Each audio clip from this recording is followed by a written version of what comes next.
Okay, everybody, thanks for logging into the blog. This is going to be the review tutorial for review number 18, and starting with decimals to percents.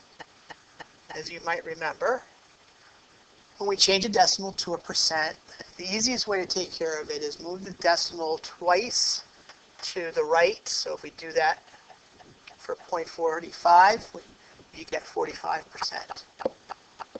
You just have to remember that no matter what, you're moving the decimal to the left only two places. So even if you come across something like number 3, do not make it a whole number. You'll wind up with a decimal as a percent for this when you move it twice to the right. I'm not going to be able to set up every single one of these or actually work through all of these. I will set some of them up for you and then have you finish it depending on what type of problem it is. For the divisibility rules, I think that we've had enough experience at this point where you can pretty much manage 6 and 7. If not, you can always come in the morning and I can give you another divisibility rules sheet. Or you could just Google it. I mean, you could go and say divisibility rule for 3 if you forgot, and same thing for 6. But I'm just going to skip just the remainder of this page and go on to the next. Okay, value of the ratio. It's been a while since we've done this.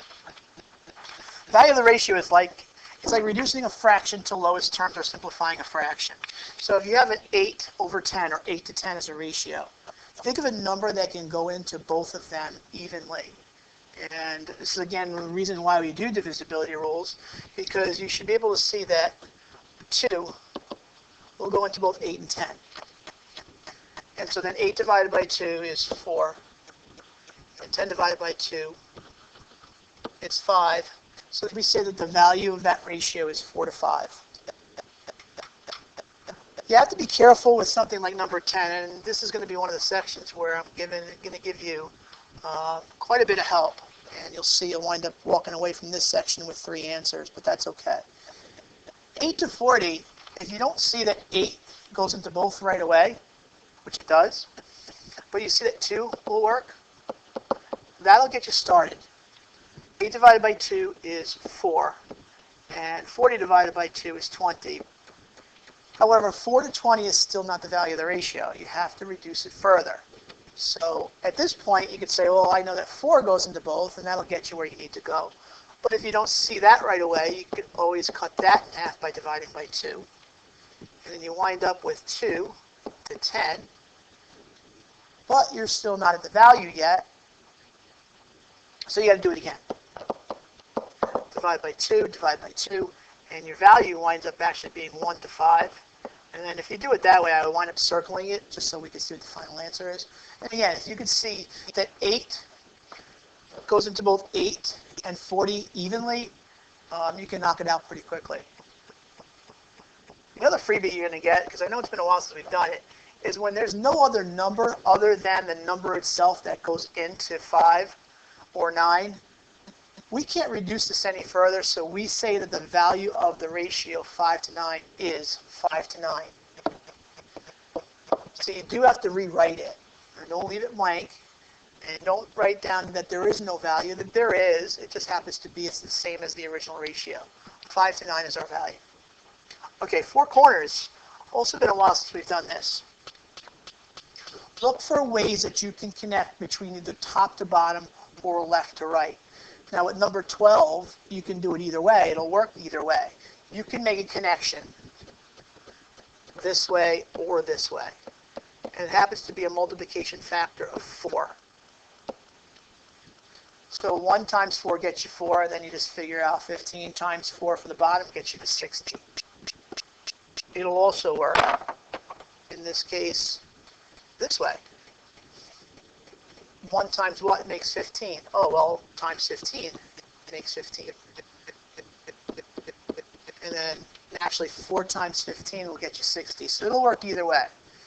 With number 13, however, it will only work one way, because you can't make an even connection between 5 and 7. It doesn't go in evenly. So then if you can't make a connection evenly between top and bottom, now you have to go left to right. And that happens to be a factor of times 5. So I do the same thing to the top as I did to the bottom, and I get 25 as the missing number. Where you have to be careful is 14 and 15 because it kind of works in reverse. Now, I'm not actually going to do it, but I'll set it up for you, or at least this is how you want to think through it. And actually, I'm going to do 15 because this 15 is an example of where you got to do a little bit of thinking.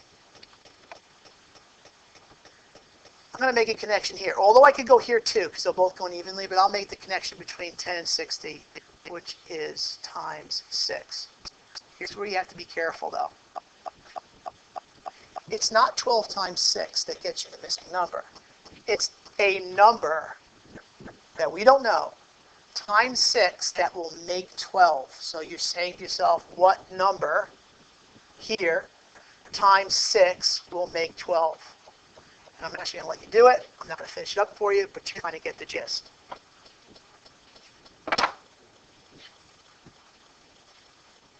Okay, let's go on to number lines and fractions. Looking at the arrow, we know that we're looking to try to find a value in between 0 and 1. So we know that it's going to be a fractional value or a decimal. Well, in order to figure it out, I want to count the leaps that gets me to the integer. So if I leap this, I get 1, 2, 3, 4, 5, 6, 7, 8, 9. It takes me 10 leaps to get to the whole number. So that means that my individual lines in between are measured in tenths. So when we leap, to get to this arrow, it's 1/10, 2/10, 3/10 becomes my fraction. That's the location of my arrow. And 3/10 is equivalent to the decimal 3/10 or 0.3. Okay? When you go on to the next one, same idea, but just understand that your value is going to be somewhere between 3 and 4. So you know it's going to be 3 point something at your decimal, or a mixed number of 3 and something in between 3 and 4. Okay, for GCF and LCM, I'm not actually going to do this. This was on your last review sheet, at least the GCF portion was. So I'm going to have you look back at last week's cube to take a look at that if you need to refer to it. But you're going to make factor trees for 24 and 18. And do the same thing. Cross out your common factors, list it once. Multiply your common factors to get a GCF. What's new with this is the LCM. I'm going to jot out some notes here for you to help you out with LCM. Once you get the GCF, to figure out LCM, least common multiple, it's GCF times, and you have to look back at your factor trees, because it's GCF times any leftover non-crossed out circled factors. So whatever is not crossed out that's still circled between both trees, known as your trash numbers. Remember, treasures times trash? Now your treasures have already been multiplied together. That's what your GCF is. Then you got to take your GCF and multiply it times your trash numbers, or whatever's left over, not crossed out and still circled. Okay, and I'll let you finish that up. We'll go on to the next page. 19 and 20, I'm not actually going to do it for you, but I'm going to give you some hints in case you forgot. When you add or subtract fractions, the denominator stays the same. I'm just going to write that out for you.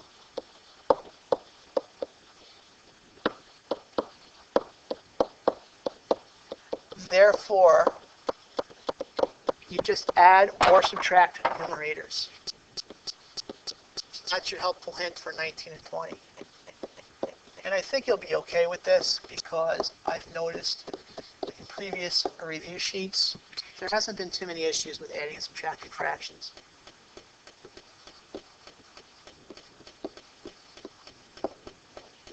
And if you stay with the block this long, you're going to get some special Easter eggs, which means a lot of help for 21 and 22, because I'm going to do them both. With 21, it's something you have not seen yet. I thought this last year would be somewhat easy, and it wound up being a nightmare. When you're multiplying fractions, there is no keep, change, flip needed. It's basically tops times tops and bottoms times bottoms. But I do want you to cross reduce, because if you cross reduce, it's going to make it so much easier. And you can do it with both sides. 7 and 14, 7 can go into both. 7 goes into 7 one time. 7 goes into 14 twice. Now with 20 and 30, I don't know if you see it, but 10 will go into both. So 10 goes into 20 2 times. 10 goes into 30 3 times. Look at that. So much easier to add that in your head or multiply that in your head. And I'm going to leave that like that because I think you can do it the rest of the way. What you do need to be careful with is this is one of those rare occasions that even after you cross reduce, you have to reduce your final answer. And you'll see what I mean when you actually do it. But you're almost home free. I'm going to let you finish it up. Just remember, you're going to have to reduce the final answer before you can circle it. All right, so 21 is no keep, change, flip because it's straight multiplication. 22, however, you will have to do keep, change, flip. But first, like we did last week, is you have to multiply your whole number times your denominator and then add your numerator to change it into an improper fraction. So 5 times 6 is 30, plus 5 is 35 over 6. Keep division the same right now because all we're doing is changing mixed numbers to improper. 11 times 6 is 66, plus 4 is 70 over 6. And you'll see here, after you do keep, change, flip, again, it's one of those ones where there's such an advantage by cross-reducing. Keep this, it's 35 sixths. Change division to multiplication. And flip this upside down to 6 over 70.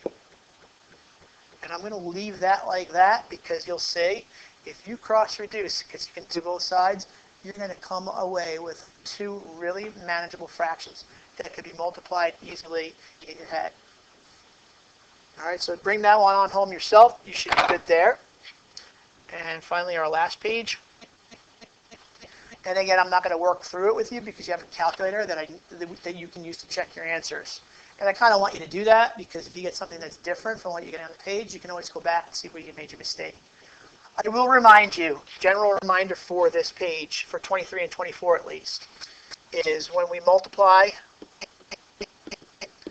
decimals, you have to line up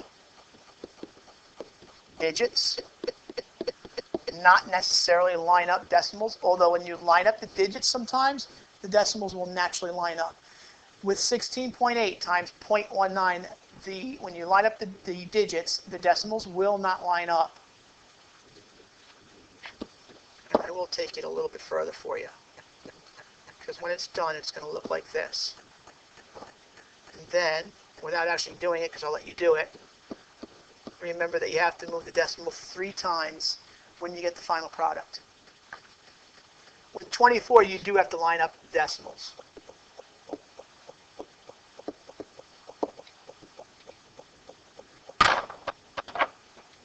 And it is subtraction, so the order matters.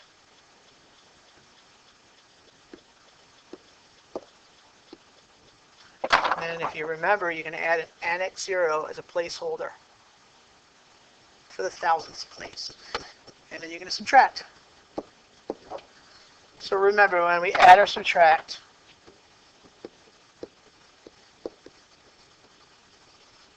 line up decimals, not numbers. Not digits. All right, I'll let you finish that. Check with the calculator and see what you get. 25 is division. Make the house. 15.5 goes outside the house. 41.85 goes in. And if you remember from the last review sheet, you can't leave 15.5 as a decimal outside of the house. You have to move it 1 spot to the right to make it a whole number. Whatever you do outside the house, you have to do inside the house. So since I moved this once, I'm going to put it once for 41.85 to make it 418.5. And then remember to bring this decimal straight up to the roof. And everything is set up, and I'm not going to actually do it for you. I'd like you to do it on your own. Come up with an answer, and then check it with a calculator to be sure. And that takes care of review sheet number 18. Good luck, everybody. Thanks for logging in.